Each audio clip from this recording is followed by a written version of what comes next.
রতনপুর নামের একটা গ্রামে একটা ছোট্ট বাচ্চা থাকত। ওর বাবা মা ছিল না, তারা মারা গেছিল। ওই বাচ্চাটার নাম ছিল রাজু। রাজু ছিল ভীষণ বুদ্ধিমান আর সাহসী ছেলে। ও পড়াশোনায় খুব ভালো ছিল। ওর বাবা মা না থাকার জন্য ও নিজের কাকু কাকিমার কাছে থাকত। রাজুর কাকিমা রাজুর সাথে ভালো ব্যবহার করত না।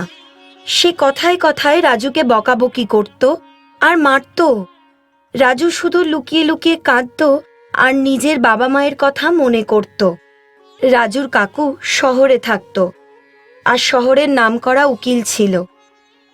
সে একদিন গ্রামে ফিরে আসে আর বলে, গো শুনছো? তুমি কোথায়? আমি এসে গেছি। আমার 10 দিনের ছুটি আছে, তাই আমি ভাবলাম বাড়ি এলে কেমন হয় বলো। কাকিমা বলে, হ্যাঁ ঠিকই করেছো যে তুমি চলে এসেছো। এই রাজুটা ভীষণ জ্বালাতন করে। কখনো রান্নাঘরের প্লেট ভেঙে ফেলে, আবার কখনো আমার মেয়ে রানীকে ধরে মারে। এইরকম চলতে পারে না, কিন্তু তুমি রাজুর অন্য কোথাও ব্যবস্থা করো। এটা আমি বলে দিচ্ছি তোমাকে, না হলে আমার থেকে আর খারাপ কেউ হবে না। না জানি কোন অপয়ার সময় তোমার দাদা বৌদি এই পৃথিবী থেকে চলে গেল, আর এই রাজুকে আমার গলায় ঝুলিয়ে দিয়ে গেল। কাকু বলে, না গো, এরকম কথা একেবারেই বলতে নেই। রানী যেমন আদরের মেয়ে, তেমনি রাজু আমাদের ছেলে। দেখো একবার, কত ভালো রাজু আমাদের। আমার তো মনে হয় না তুমি যতটা বলছো ততটা দুষ্টু রাজু নয়। কাকিমা রেগে গিয়ে বলে, আহা, আমি কি মিথ্যে কথা বলছি তোমাকে? তুমি বলতে চাইছো আমি মিথ্যেবাদী? কাকু বলে, আরে আরে, শোনো না, রেগে যাচ্ছ কেন? আমি তো এমনিতেই বলছিলাম। কাকু কাকিমাকে রেগে যেতে দেখে ভয় পেয়ে যায় আর বলে, ঠিক আছে, যাও কিছু খাবার নিয়ে এসো। কাকিমা চুপচাপ রান্নাঘরে যায় আর খাবার নিয়ে আসে আর বলে, এই নাও খাও, রাজুকে অন্য কোথায় পাঠিয়ে দাও বলে দিচ্ছি। এভাবেই দিন কেটে যাচ্ছিল।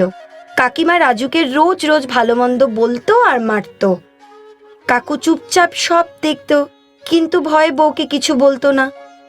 এবার 10 দিন কেটে যাওয়ার পর কাকু শহরে ফিরে যায়। এখন রাজু আবার আগের মতন ঘরে একা হয়ে যায়। কাকিমা একদিন ফোনে কারোর সাথে কথা বলছিল।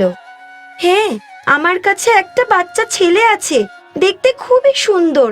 হ্যাঁ, কত টাকা দেবে ওর জন্য? তাহলে ডিলটা পাকা ধরে নেব।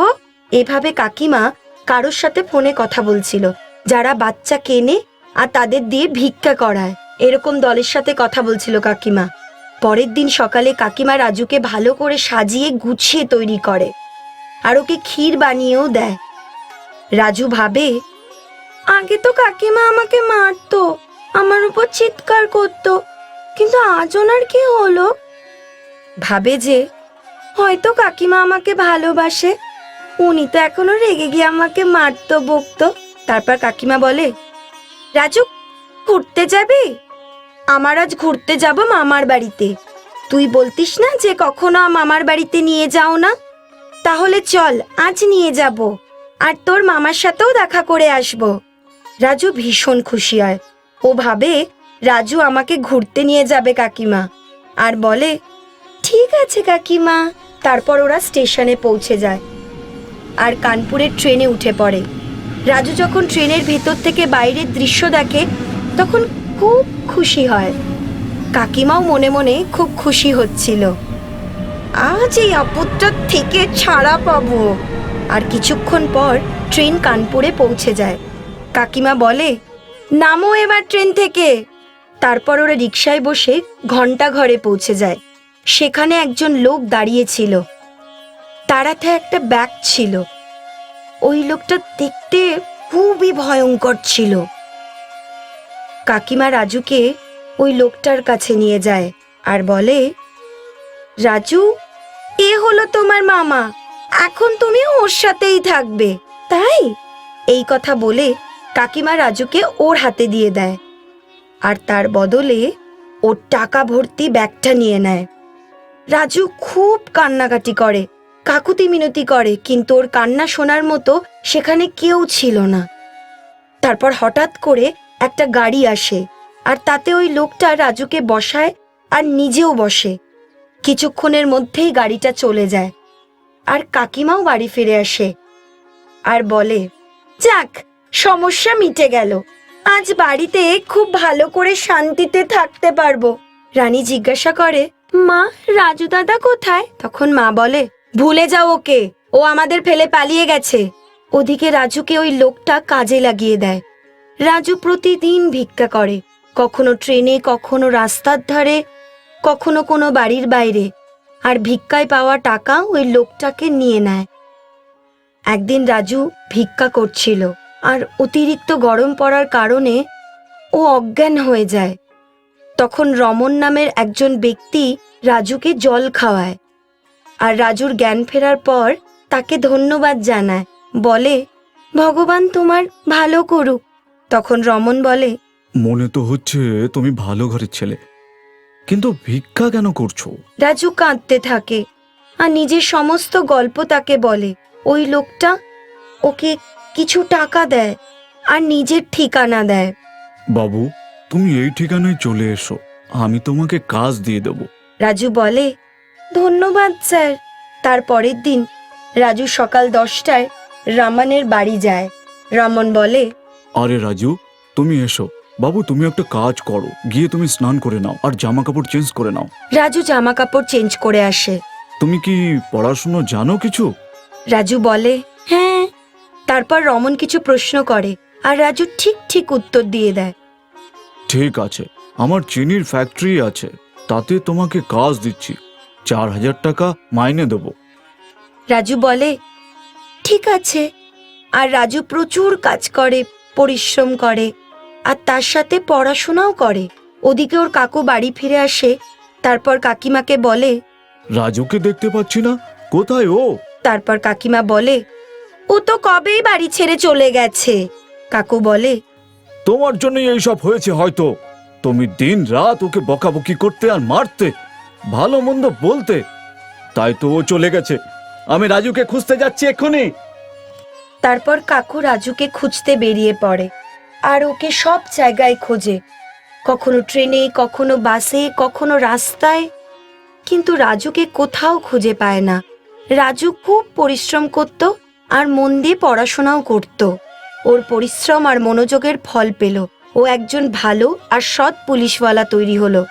নিজের পরিশ্রম আর পড়াশোনায় তৈরি হওয়া রাজু পুলিশওয়ালা একদিন নিজের গাড়ি করে ঘুরছিল আর ও নিজের কাকুকে দেখতে পায়। ও তাড়াতাড়ি কাকুর কাছে যায় আর তাকে জড়িয়ে ধরে কাকু বলে, বাবু, তুই কোথায় চলে গিয়েছিলিস? আমি তোর চিন্তায় কত কেঁদেছি, তুই কি জানিস? রাজু কাঁদতে কাঁদতে বলে, আমি কোথাও যাইনি কাকু, কাকিমা আমাকে বিক্রি করে দিয়েছিল। তারপর রাজু সব কথা কাকুকে জানায়। কাকু ভীষণ রেগে যায়। তারপর রাজু কাকুকে বলে, তুমি চলো আমার বাড়িতে, চলো, আমি নতুন বাড়ি করেছি। রাজু পুলিশওয়ালা তার কাকুকে নিয়ে নিজের বাড়িতে নিয়ে যায়। তারপর একদিন রাজু পুলিশওয়ালা যাচ্ছিল, তখন ওই লোকটাকে দেখতে পায় যার কাছে কাকিমা রাজুকে ছোটবেলায় বিক্রি করেছিল। না জানি কত বাচ্চাকে কিনে নিয়ে ও ভিক্ষে করায়। রাজু পুলিশওয়ালা ওকে দৌড় করায়। ওই লোকটা দৌড়ায়। রাজু বলে, দাঁড়াও, না হলে গুলি করে দেবো। ও দাঁড়ালো না। বাধ্য হয়ে রাজু পুলিশওয়ালা ওর পায়ে গুলি চালায়। গুলি লাগার জন্য ও পড়ে যায় আর বলে, ক্ষমা করে দাও বাবা, ক্ষমা করে দাও আমাকে বাবা। রাজু পুলিশওয়ালা ওকে হাত কড়া পরায় আর যেসব বাচ্চারা ওর কবজায় ছিল ওদের মুক্ত করে দেয়। এদিকে রাজুর কাকিমা নিজের ভুল বুঝতে পারে আর সে কাঁদতে কাঁদতে আসে আর বলে, আমি ভীষণ খারাপ মনের মানুষ ছিলাম, আমি তোর সাথে অন্যায় করেছি, চাইলে আমাকে শাস্তি দে অথবা ক্ষমা করে দে বাবা। রাজু বলে, কাকিমা, বড় হয়ে তুমি আমার কাছে ক্ষমা চেয়েও না, আমার একেবারেই ভালো লাগবে না। তুমি তোমার ভুলের জন্য পস্তাচ্ছ, এটাই আমার জন্য অনেক বড় কথা। তারপর কাকু, কাকিমা, রানী, রাজু, পুলিশওয়ালা সবাই একসাথে আনন্দে থাকতে লাগলো। তাহলে বন্ধুরা, এরকম গল্প দেখতে হলে আমাদের চ্যানেল সাবস্ক্রাইব করো, বেল আইকন প্রেস করো, যাতে তোমাদের কোনো গল্প মিস না হয়ে যায়। দেখা হচ্ছে পরের গল্পে। Bye bye.